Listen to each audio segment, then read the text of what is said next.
Comenzamos hoy nuestro estudio, amigo oyente, en el capítulo 1 de esta epístola del apóstol San Pablo a los Colosenses, y lo haremos considerando nuevamente el versículo 2, ya que no finalizamos el estudio de este versículo en nuestro programa anterior. Nos encontramos en la introducción de la epístola a los Colosenses. Encontramos a Pablo aquí escribiendo esta introducción que podríamos llamar estereotipada. Usted la puede encontrar en otras epístolas. Él dirige esta carta a los santos, y como dijimos anteriormente, estos santos son aquellos que han sido separados para Dios. Él no está haciendo ninguna diferencia aquí entre los santos y los fieles, ya que fieles quiere decir que ellos son hermanos creyentes. Y hermanos creyentes son lo mismo que fieles hermanos. Ellos están en Cristo. Y ya hemos considerado eso en varias oportunidades anteriores, así es que lo dejamos de lado por ahora. Pero el énfasis aquí se da a la persona de Cristo. Y luego dice que están en Colosas. O sea, esa es la ubicación y es bueno, es importante que tengamos una dirección aquí en la tierra. Pero también debemos tener una dirección allá en el cielo, en Cristo. Pablo en su introducción habla en un estilo muy formal. Dice, gracia y paz sean a vosotros de Dios nuestro Padre y del Señor Jesucristo. Usted debe conocer la gracia de Dios para poder experimentar la paz de Dios. Él dice que es de Dios nuestro Padre y del Señor Jesucristo. En realidad, en los mejores manuscritos no aparece esa expresión de y del Señor Jesucristo. Y eso, amigo oyente, es muy importante de notar porque la herejía que Pablo está contraatacando era el gnosticismo, la primera herejía en la iglesia, y estos eran de la rama de los esenios, y ellos relegaban a Dios a un lugar muy apartado del hombre, y uno tenía que pasar a través de emanaciones para poder acercarse a Dios. ¿Ha notado usted, amigo oyente, que todas las religiones paganas y la mayoría de los cultos o sectas también tienen cierta clase de ábrete sésamo antes de que uno pueda llegar a Dios? Pues bien, Pablo deja bien claro esto aquí, que lo que dice es directamente de Dios nuestro Padre. Y nosotros podemos ir directamente a Él. Ahora, en el versículo 3 de este capítulo 1 dice Pablo, siempre orando por vosotros, damos gracias a Dios, Padre de nuestro Señor Jesucristo. Nosotros vamos directamente a Dios. Uno no tiene que pasar por ninguna clase de emanación para poder hacerlo. Si usted está en Cristo Jesús, amigo oyente, entonces tiene entrada. Ese es uno de los beneficios de ser justificado por la fe. Es este acceso a Dios, es por medio de nuestro Señor Jesucristo. Y eso se nos presenta aquí de una forma muy clara. Y luego dice, siempre orando por vosotros. Ahora, si usted está haciendo una lista de oración del apóstol Pablo, tiene que anotar a los colosenses porque él siempre oraba por ellos. Estaban en su lista de oración. Y ahora dice en el versículo 4, habiendo oído de vuestra fe en Cristo Jesús, y del amor que tenéis a todos los santos. Y queremos enfatizar esto muy particularmente aquí. Él va a hablar acerca de las cosas buenas de esta gente, y él coloca junto aquí, como usted puede notar, la fe, el amor y la esperanza. Usted puede darse cuenta de esto al leer el versículo 5. Note usted lo que dice. A causa de la esperanza que os está guardada en los cielos, de la cual ya habéis oído por la palabra verdadera del Evangelio. Y debemos agregar que esto de la palabra verdadera del Evangelio se refiere al contenido del Evangelio, a las grandes verdades que pertenecen al Evangelio de la gracia de Dios. Hay otra cosa de importancia que debemos notar aquí. Pablo está hablando aquí de las cosas buenas de esta gente, y con razón. Ellos tenían fe hacia Dios, y eso es para el pasado, ya que la fe descansa sobre hechos históricos. Amigo oyente, usted no ha escuchado el Evangelio, a no ser que haya escuchado algo en qué creer, no algo que hacer, algo en qué creer. Es lo que Él hizo por usted y por mí hace más de 2000 años. La fe es por el oír, y el oír por la palabra de Dios. No es un salto en la oscuridad. Es algo que descansa sobre hechos históricos y es creyendo en Dios. Ahora eso es para el pasado, pero hay amor para el presente. Y usted puede notar que él habla de eso en la segunda parte del versículo 4, donde dice, y del amor que tenéis a todos los santos. Y amigo oyente, creemos que no tiene ningún sentido hoy el hablar de lo fundamentales que somos, y luego pasar nuestro tiempo crucificando a los demás hermanos, tratando de encontrar faltas en ellos, tratando de llamarles algo menos de lo que usted es, porque usted es un santo maravilloso, y ellos simplemente no han podido alcanzar ese nivel tan elevado suyo, y ellos no se han separado de la misma manera en que usted se ha separado.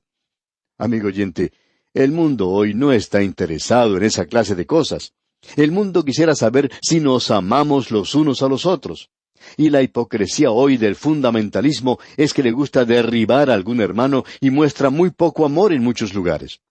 Hay muchos hombres que están en desacuerdo sobre una cosa u otra, y no podemos desear que todos ellos sean perfectos de ninguna manera. Así es que uno debe soportarles y también debe orar por ellos. Cierto hombre se acercó en cierta ocasión a un predicador y comenzó a conversar con él, y en el curso de la conversación comenzó a criticar duramente a uno de los líderes cristianos, y en cierto sentido el predicador tampoco estaba en completo acuerdo con algunas de las cosas que aquel líder hacía. Sin embargo, el Espíritu de Dios estaba usando a aquel líder de una forma muy poderosa. De modo que el predicador le preguntó a este hombre que estaba criticando, le dijo, ¿ha orado usted alguna vez por este hombre? A lo cual él le respondió, por supuesto que no. Bueno, le dijo el predicador, creo que debería hacerlo. Creo que usted debería orar por él porque Dios lo está usando. El Espíritu de Dios le está usando. Y amigo oyente, estos colosenses tenían algunas cosas buenas y tenían fe hacia Dios. Tenían una fe sólida, eran fundamentalistas y ellos también tenían amor por los hermanos y eso es algo importante.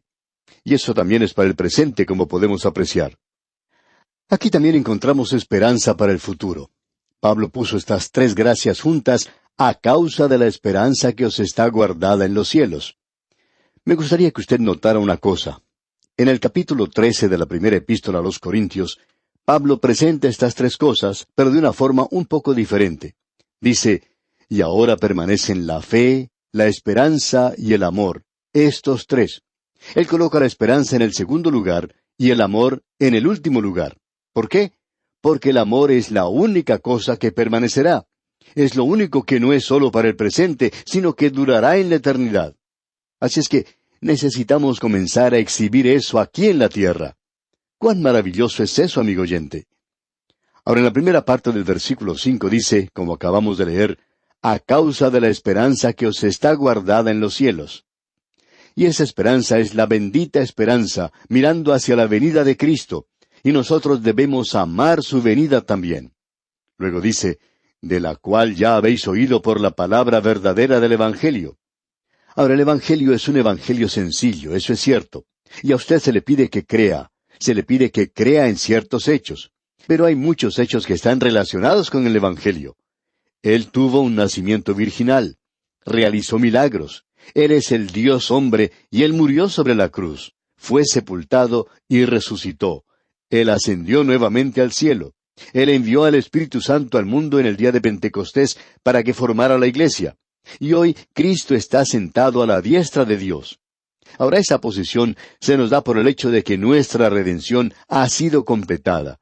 Y se nos dice que entremos en ese descanso que Él ofrece a aquellos que vienen a Él. Pero Él tiene un ministerio de intercesión presente por nosotros. Y pienso que también otros ministerios. Y luego Él regresará otra vez. Y todo eso es parte de ese glorioso Evangelio, del contenido del Evangelio, como lo muestra Pablo aquí. Luego Él dice en el versículo 6, en su primera parte, que ha llegado hasta vosotros, así como a todo el mundo. Esa es una declaración bastante fuerte, como nos podemos dar cuenta. El Dr. Vincent, un gran expositor de la epístola a los Colosenses, como de otras también, cree que es una forma retórica de expresar esto. Es una hipérbole. Y queremos ser honestos con usted, amigo oyente, y decir que tenemos dificultad en aceptar eso. ¿Quiere usted decir, Pablo, que el Evangelio, en esta época en particular, cuando se encontraba en la prisión de Roma, había alcanzado ya a todo el mundo? Bueno, eso es lo que Pablo dice, y pensamos que debemos tomarlo literalmente. Y creemos que Pablo quiere decir lo que dice.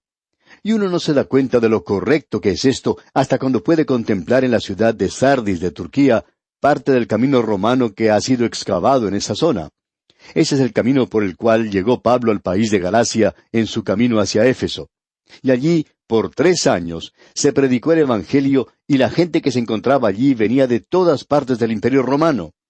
El Evangelio había llegado antes que Pablo a Roma, ya que él no fue a esa ciudad sino hasta cuando fue tomado prisionero, y el Evangelio estaba siendo predicado a través del Imperio Romano. La palabra que se utiliza aquí es cosmos, y quiere simplemente decir el Imperio Romano de aquel día. Quiere decir que el Evangelio en ese tiempo había penetrado a los lugares más alejados del Imperio Romano. Había cruzado hasta la Gran Bretaña y había llegado a otros lugares. Y cada parte del Imperio Romano había oído el Evangelio en esa época en particular. Amigo oyente, esos apóstoles primitivos, antiguos, siempre estaban andando. Y no nos gusta el tratar de criticarlos. Y aquí dice que se predicó a todo el mundo romano. Y Pablo agrega, y lleva fruto. Y donde se predica el Evangelio llevará fruto, amigo oyente. Donde se presente la palabra de Dios, donde se presente el contenido del Evangelio, llevará fruto. Eso es lo que está diciendo, y tiene razón.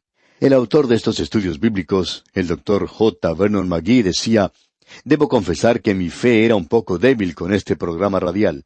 Yo estaba determinado a presentar la palabra de Dios, pero, hablando honradamente, esperaba fracasar rotundamente.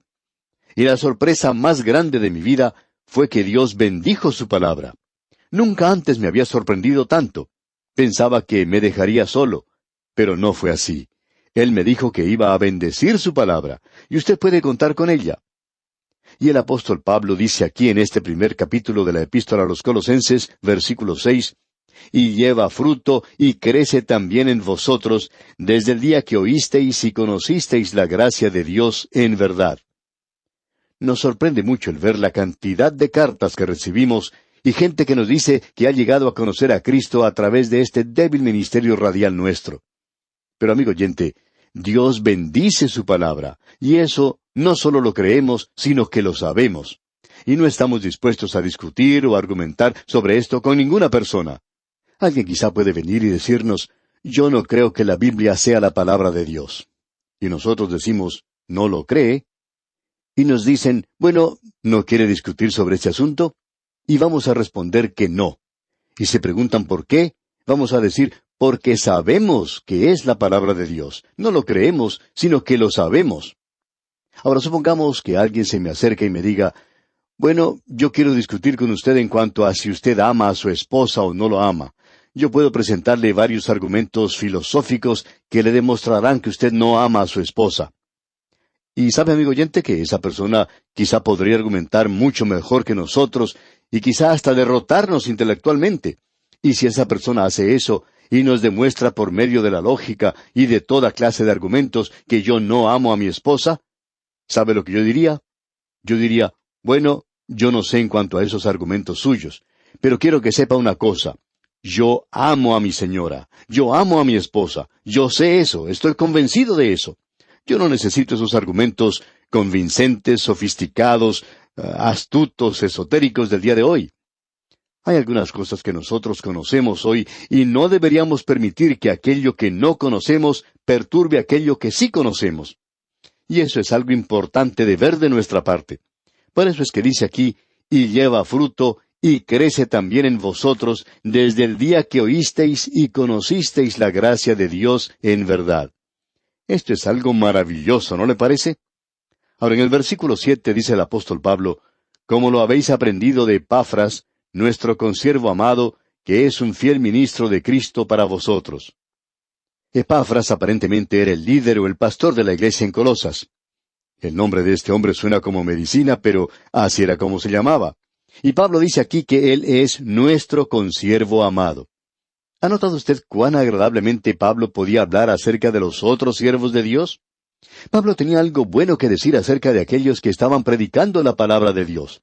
Pero si él llegaba a encontrar algún bribón, haría lo mismo que el Señor Jesucristo. Él le diría sin reparos lo que él pensaba de ellos. El Señor Jesucristo, él tenía tanta misericordia de los pecadores. Por ejemplo, esa mujer que fue tomada en adulterio. Ella debería haber sido apedreada hasta la muerte. Pero podemos notar lo benigno que fue nuestro Señor. Y luego, Tenemos a ese fariseo orgulloso que se presentó ante el Señor Jesucristo y luego intentó cumplimentarlo diciendo, sabemos que tú eres un maestro venido de Dios. Y nosotros los fariseos, cuando sabemos algo, bueno, es lo último. Pero el Señor, que podía ser tan amable y benigno, enseguida lo puso en su lugar. Y cuando Él terminó de hablar con este hombre, lo hizo como si este hombre fuera una persona común. Allí estaba Nicodemo, tratando de ser alguien, y él no era nada en el mundo, sino simplemente un robot religioso. Eso es todo, alguien que cumplía con ciertos ritos. Pero el Señor le llevó al lugar donde él tuvo que preguntar, ¿cómo pueden ser estas cosas? Y luego el Señor Jesucristo le permite ver la cruz. Cuán benigno era Él al tratar con personas como estas. Y así es Pablo también. Notemos lo que dice ahora en el versículo 8 de este capítulo 1 de su epístola a los Colosenses. Quien también nos ha declarado vuestro amor en el Espíritu. Usted va a encontrar que no se da mucho énfasis en esta epístola al Espíritu Santo. Lo que Él está aclarando a ellos es que ellos no van a ser capaces de mostrar este amor a no ser que lo hagan por medio del Espíritu Santo. Él dice en otra parte, el fruto del Espíritu es amor. Y eso es muy importante de notar de nuestra parte. Y aquí Pablo no va a tratar de ese aspecto.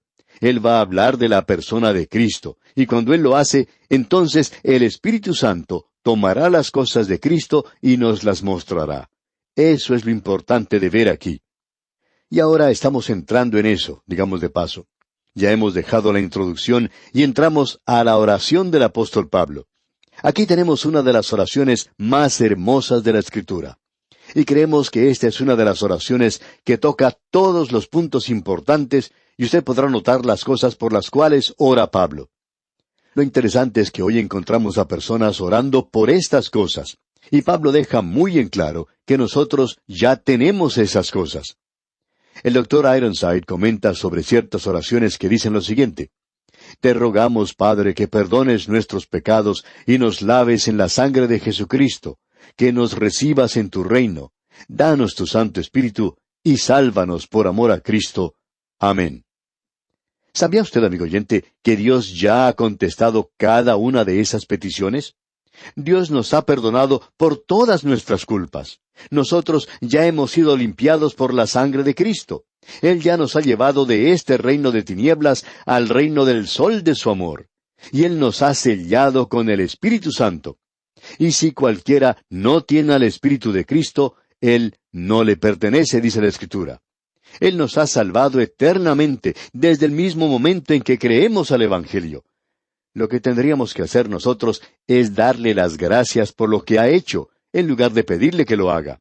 En lugar de decir, te pedimos que hagas esto, deberíamos decir, te damos gracias porque ya has hecho eso.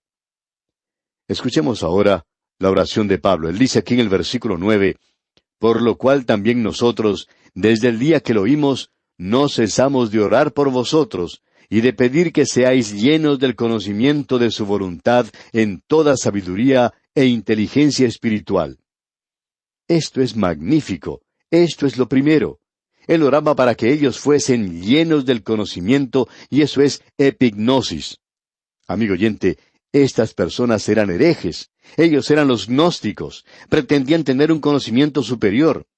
Y Pablo dice aquí, no cesamos de orar por vosotros y de pedir que seáis llenos del conocimiento de su voluntad, que tengáis un superconocimiento. Los gnósticos se jactaban que ellos lo tenían, y Pablo aquí limita este conocimiento a la voluntad de Dios, y tiene que ser en sabiduría e inteligencia espiritual y conocimiento. Y la palabra sabiduría se presentará como 40 veces en esta carta. Y vamos a destacar esto cuando se presente otra vez. Notemos ahora lo que dice el versículo 10. En su primera parte se menciona otra cosa. Leamos. Para que andéis como es digno del Señor, agradándole en todo. Agradando a Dios. Y esto quiere decir que nosotros no nos vamos a estar inclinando ante los hombres o tratando de complacerlos. Y luego en la segunda parte del versículo 10 tenemos la tercera cosa. Llevando fruto en toda buena obra. Es decir, que el creyente es una rama que lleva fruto. Nosotros debemos producir fruto.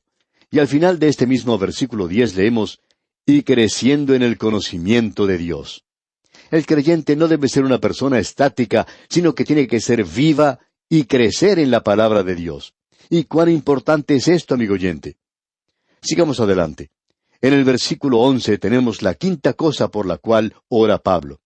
Allí dice, fortalecidos con todo poder, conforme a la potencia de su gloria, para toda paciencia y longanimidad. Y la fuerza y el poder solo viene de Dios, y eso es producido por el Espíritu Santo en paciencia y longanimidad y gozo. Fortalecidos con todo poder, dice. Y notamos que dice también, para toda paciencia. Y luego dice en ese mismo versículo, y longanimidad. ¡Cuán maravilloso es esto, amigo oyente! Llegamos ahora a las cosas por las cuales Él da gracias. Y todas nuestras oraciones deberían estar llenas de acción de gracias. Notemos lo que dice el versículo 12. Con gozo, dando gracias al Padre que nos hizo aptos para participar de la herencia de los santos en luz. Dios, en su gracia, nos ha dado una herencia con los santos en luz.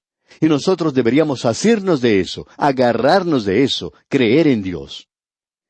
La segunda cosa es mencionada en el versículo 13, donde dice, el cual nos ha librado de la potestad de las tinieblas y trasladado al reino de su amado Hijo. Nosotros hemos sido librados del reino de Satanás. Estábamos muertos en delitos y pecados, andábamos según el mundo. Y ahora hemos sido trasladados al reino de su amado Hijo. De paso, digamos que este es el aspecto presente del reino de Dios aquí en la tierra. El único lugar donde podemos tener el reino de Dios es sobre la tierra. Usted no lo puede edificar. La única forma en que se puede tener es abriendo su corazón y recibiendo a Cristo Jesús como su Salvador. Y entonces usted mismo es trasladado a ese reino. Esto es algo maravilloso, debemos afirmar. Y en el versículo 14 se nos dice, en quien tenemos redención por su sangre, el perdón de pecados. Esto es algo realmente maravilloso. Nosotros hemos sido trasladados y ahora tenemos perdón. Y esto siempre está relacionado, como ya lo hemos dicho, con la sangre de Cristo. Dios no perdona el pecado de una forma arbitraria o sentimental. Y la redención aquí quiere decir que Él ya pagó el precio y nos ha librado de nuestra esclavitud. Tenemos aquí estas 5 cosas maravillosas, y aún así hay muchas personas que todavía hoy están orando para obtener estas cosas. Amigo oyente, estas cosas pueden ser suyas. ¿Por qué no le da gracias al Señor por ellas? Esa es la debida actitud que tiene que tener el creyente hoy. En nuestro próximo programa, Dios mediante, vamos a observar la persona de Jesucristo. Ahora nos vamos a acercar bien para poder ver en realidad la teología de todo esto. Que Dios derrame en usted sus ricas bendiciones.